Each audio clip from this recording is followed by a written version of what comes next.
Welcome student. आज हम बात करते हैं functional theory. Origin of religion है धर्म की उत्पत्ति के सिद्धांत, उसका प्रकार्यवादी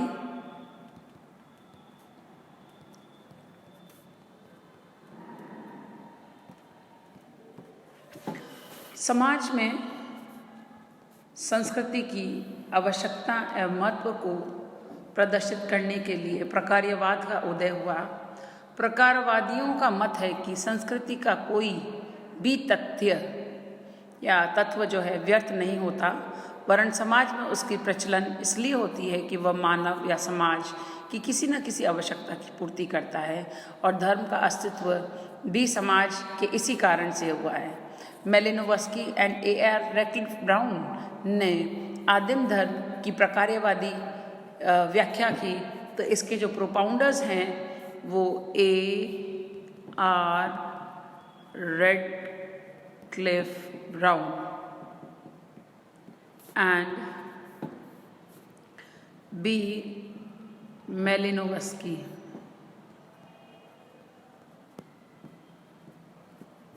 ठीक है,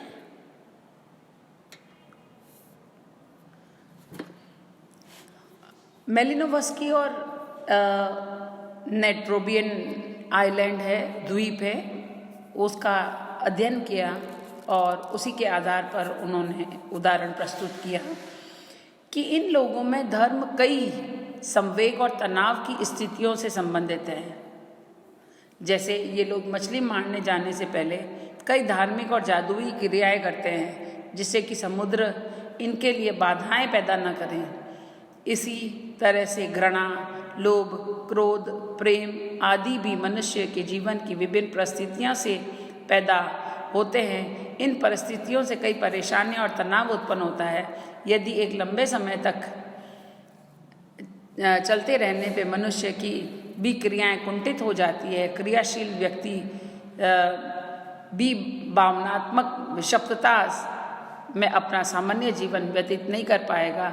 धर्म ही ऐसी परिस्थितियों से अनुकूलन करने का साधन है, और वह मानव मस्तिष्क को इन परेशानियों और चिंताओं से मुक्त करता है।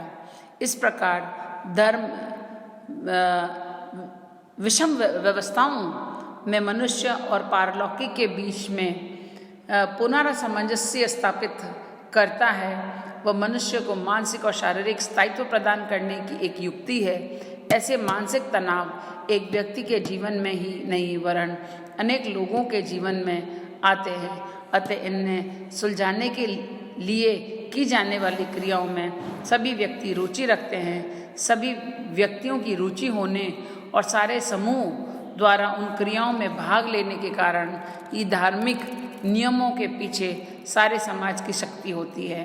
धर्म की समूह में मूल्यों और मान्यताओं की रक्षा करता है।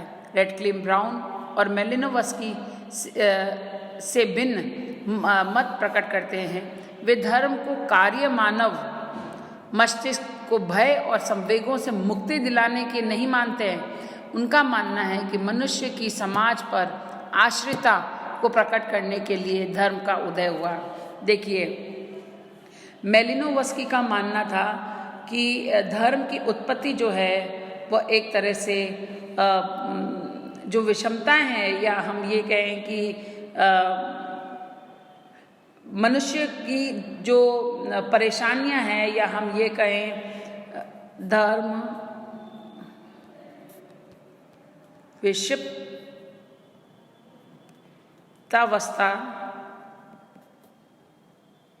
में मनुष्य और पारलौकिक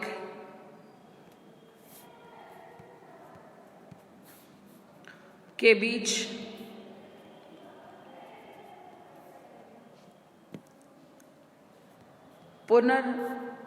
पुनर्सामंजस्य स्थापित करता है। ठीक है, जबकि A.R. रैटक्लिफ ब्राउन का है, जबकि A.R. रेडक्लिफ ब्राउन का मानना है कि धर्म मनुष्य की समाज पर आश्रितता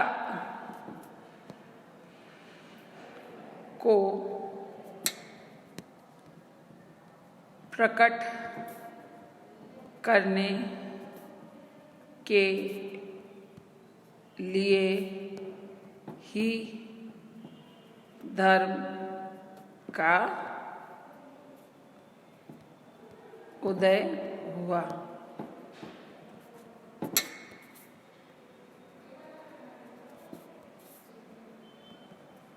आपकी मान्यता है कि मनुष्य के व्यक्तिगत जीवन की तुलना सामूहिक जीवन का अस्तित्व जरूरी है, क्योंकि बिना सामाजिक जीवन में मानव का अस्तित्व संभव नहीं है, परंतु व्यक्ति कभी कभी सामूहिक जीवन की इस निर्भरता से बेखबर होकर व्यक्तिगत हितों की पूर्ति को अधिक महत्व देता है।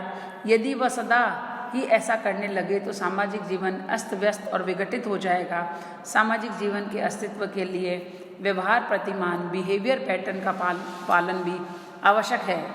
अतः समाज के नियमों, मूल्यों, आदर्शों, प्रतिमानों की अनुपालना पारलौकिक नियंत्रण व दंड के भय से कराया जाता है। जो इनका पालन करता है वह लौकिक शक्ति की कृपा का पात्र बन जाता है। इसी प्रकार धर्म का प्रकार्य सामाजिक प्रतिमानों के साथ व्यक्ति की सहमति प्राप्त करना है, सामाजिक अस्तित्व बनाए रखना है।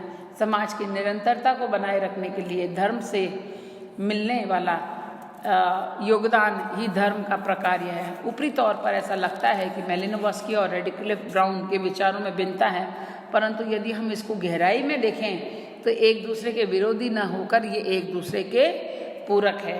समाज के लिए उतना ही महत्वपूर्ण है जितना व्यक्ति समाज के लिए, समाज व्यक्ति के लिए उतना ही महत्वपूर्ण है जितना व्यक्ति समाज के लिए। मैलिनोवस्की और रेडक्लिफ ब्राउन के विचारों में दुर्किम धर्म संबंधी सिद्धांत की झलक दिखाई देती है। उनका मानना है समूह या समाज द्वारा बनाए जाने वाले सामूहिक उत्सवों और त्यौहार के अवसर पर व्यक्ति को समूह की शक्ति संपन्नता का बोध होता है, जो कि धार्मिक विचार पैदा होते हैं, और धर्म ही व्यक्ति पर समूह की नैतिक और बौद्धिक श्रेष्ठता को थोपता है। और दुर्किम के अनुसार भी अप्रत्यक्ष रूप से धर्म का यही प्रकार्य है जो रेडक्लिफ ब्राउन व मैलिनोवस्की को ने स्वीकार किया। अब अगर हम इसकी क्रिटिसिज्म की बात करें, इसकी आलोचना की बात करें, आलोचना अन्य विद्वानों की तरह प्रकार्यवादी सिद्धांत भी विभिन्न आधारों की अवहेलना की गई है। रेडक्लिफ ब्राउन और मैलिनोवस्की ने धर्म को केवल प्रकारात्मक पहलू ही देखा है, जबकि धर्म के अन्य पहलू मैलिनोवस्की का निष्कर्ष ट्रोबियन आइलैंड के द्वीप के निवासियों के जीवन के आधार पर आधारित था। पर एक जनजाति के अध्ययन से हम समस्त जनजातियां या हम ये एक निष्कर्ष पर पहुंच जाएं कि सभी समाजों में संदर्भ में यही कारण वैज्ञानिक दृष्टि से उपयुक्त नहीं है।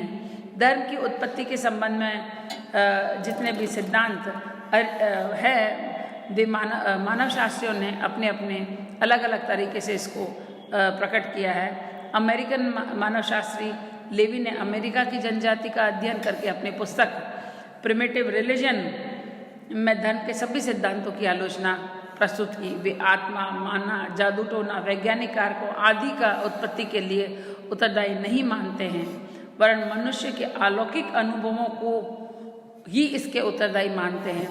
धर्म एक प्रकार का अलौकिकवाद, सुपर नेचुरलिज्म, जिसका जन्म आदि मानव के आश्चर्य और आतंक से हुआ है।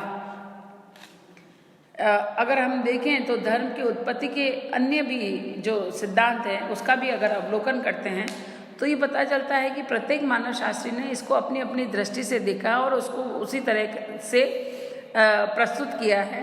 ये सर्वमान्य सिद्धांत नहीं कह सकते इसको। वास्तव में धर्म की उत्पत्ति भिन्न भिन्न समाजों में अलग अलग कारणों से हुई, जो कि वहाँ की सामाजिक, सांस्कृतिक और भौतिक परिस्थितियों से प्रभावित थे। अतः हम कह सकते हैं धर्म की उत्पत्ति के अनेक कारकों का योग रहा है। कल हम बात करेंगे function of religion. Thank you.